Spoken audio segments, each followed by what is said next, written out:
कैसे हुआ कैसे हुआ तू इतना ज़रूरी कैसे हुआ कैसे हुआ कैसे हुआ तू इतना ज़रूरी कैसे हुआ। नमस्कार ମୁଁ ଆପଣଙ୍କର ଡକ୍ଟର ସିଙ୍ଗର ରୋହନ ବିଶ୍ୱାଳ। ଆଜ୍ଞା ପେଶାରେ ଡାକ୍ତର କିନ୍ତୁ ଗୀତ ଗାଇବା ହେଉଛି ନିଶା। କ'ଣ କହିବେ ଆଜିର ପରଫର୍ମାନ୍ସ ବିଷୟରେ ଆଉ କେମିତି ଏ ପ୍ରେରଣା? ମୋର ପେଶା ହେଉଛି ମୁଁ ଡାକ୍ତର ଆଣ୍ଡ ମୋର ଯେଉଁ ନିଶା ଯେଉଁଟାକି ମୋର ପ୍ୟାସନ୍ ଅଛି ସେଇଟା ହେଉଛି ମ୍ୟୁଜିକ୍। ଆଉ ଏମିତି ଗୋଟେ ସୁନ୍ଦର ଶାସ୍ତ୍ରୀୟ ସଙ୍ଗୀତ ସମାରୋହରେ ଆଜି ଆମେ ଏକାଠି ହେଇଛେ। ଗୁରୁଜୀ ପଣ୍ଡିତ ଦେବେନ୍ଦ୍ର ନାରାୟଣ ଶତପଥୀ ସାର୍ଙ୍କର ଯେଉଁ ଅର୍ଗାନାଇଜେସନ୍ ଅଛି ସଙ୍ଗୀତ ସାଧକ ପରିଷଦ, ଆଜି 3 ଅଗଷ୍ଟରେ ସାର୍ଙ୍କର ସେକେଣ୍ଡ ଡେ ଆଜି ବାର୍ଷିକ ଉତ୍ସବ ପାଳନ ହେଉଛି। ଆଉ ଆଜି ଶାସ୍ତ୍ରୀୟ ସଙ୍ଗୀତ ଗାୟନ ଆମେ ଏଇଠି କରୁଛୁ। ଆଉ ବହୁତ ଖୁସି ଲାଗୁଛି ଆଜି ଏଇଠି ମୁଁ ପରଫର୍ମାନ୍ସ ବି ଦେଇଛି ରାଗ ମାରୁଆର।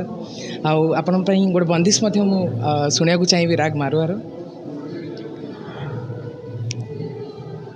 जग जननी जग जानी जग जननी जग जानी महिषासुर मर्दनी जग जननी जग जानी जग जननी। କ'ଣ ଅଛି ଆଗକୁ ଡକ୍ଟର ଉପରେ ଫୋକସ୍ କରିବେ ନା ସଙ୍ଗୀତ ଉପରେ ଫୋକସ୍ କରିବେ? ଦୁଇଟା ବାଟ ହେଉଛି। ମୁଁ ସବୁବେଳେ ଛୁଆବେଳୁ ମ୍ୟୁଜିକ୍ରେ ଇନଭଲ୍ଭ ରହିଛି। ଆଉ ଯେତେବେଳେ ମୁଁ ଷ୍ଟାଣ୍ଡାର୍ଡ଼ 10th 11th ହେଲି ସେହି ସମୟରେ ମୁଁ ଡିସାଇଡ଼୍ କଲି କି ମୋତେ ମେଡ଼ିକାଲ୍ ପ୍ରଫେସନ୍ରେ ବି ମୋର ଇଣ୍ଟରେଷ୍ଟ ଅଛି। ଆଉ ଏମିତି ହେଇକି ମ୍ୟୁଜିକ୍ ଆଉ ମେଡ଼ିସିନ୍କୁ ମିଶାଇକି ମୁଁ ମ୍ୟୁଜିକ୍ ଥେରାପି ଭାବେ ଏଟାକୁ ଭାବେ। ବିକଜ୍ ଯେମିତି ଆମେ ଔଷଧ ଦେଇକି ଟ୍ରିଟ୍ କରୁଛେ ଗୋଟେ ବେମାର ଶରୀରକୁ, ସେମିତି ମ୍ୟୁଜିକ୍ ମଧ୍ୟ ଆମ ମାଇଣ୍ଡ ଆମ ସୋଲ୍କୁ ଟ୍ରିଟ୍ କରିପାରିବ।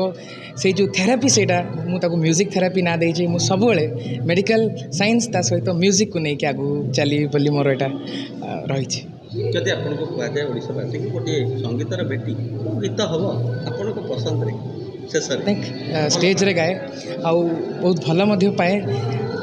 पंडित रघुनाथ पाणिग्राही लेजेंडरी पद्मश्री पंडित रघुनाथ पाणिग्राही का गीत न जा राधिका कामन गो मना न जा जमुना जोगी कान्हा न जा राधिका न जा राधिका न जा राधिका।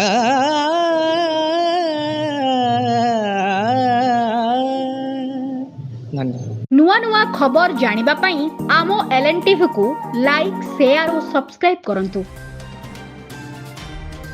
LNTV स्वर आपणंकर।